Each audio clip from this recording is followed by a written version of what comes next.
let's kick off the session today with your origin story.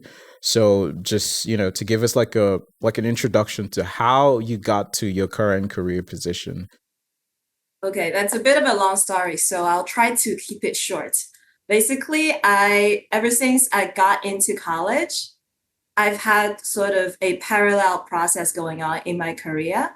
I started my first startup when I was in college, where I had established my first startup called Lareesa's Bakery. We were the first three cupcakery in Shanghai, and we specialize in delivery.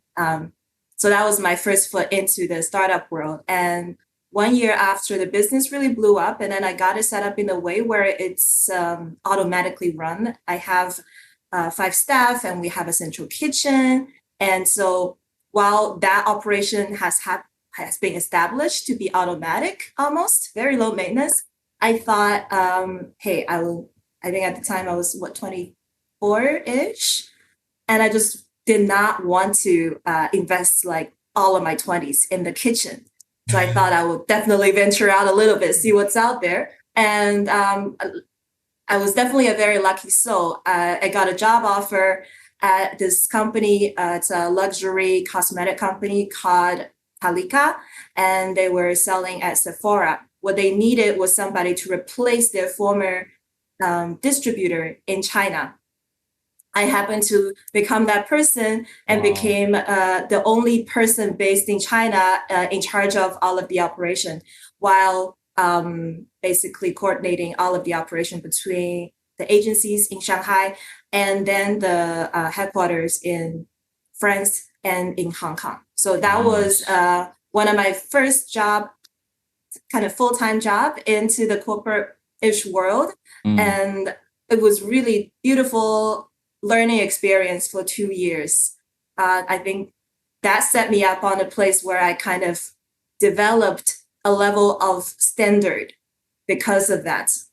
Yeah. And about a year and a half into that job, it was becoming obvious that the company was being sold. And Mm. while while seeing that situation was happening, I wasn't feeling 100% sure whether I wanted to stick to that opportunity for longer time or not. So I thought I would use the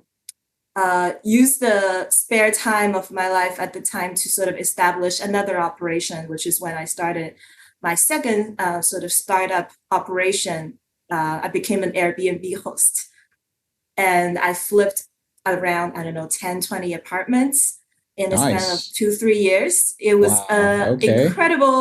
incredibly fun experience, but also it comes with a lot of grittiness. I think that experience Mm. gave me a lot of grit, having to take care of some of fairly ridiculous scenarios that I would never have imagined could happen into my life.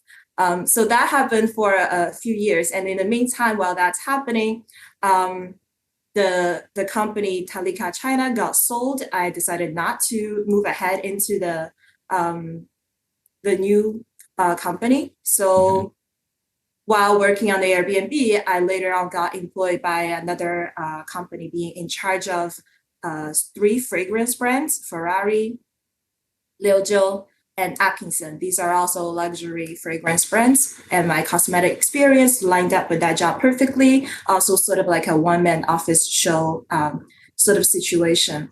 And while that was going on, the Airbnb was going on, and I think about 2, 3 years after that, I thought, like I was making quite a good living, but I was so deprived of perfect purpose. Like I had no idea what I was doing, and I've never been that depressed ever in my life during that period of my life. So after a very long and dreadful period of my life, I decided that I'm going to kind of like start my life with a clean slate, just clear all of the things that doesn't bring me the sense of fulfilling and joy, and really explore something new and fun and completely sort of out of the my usual go-to direction. And that's when I became a video producer for a year, and that was honestly one of the most fun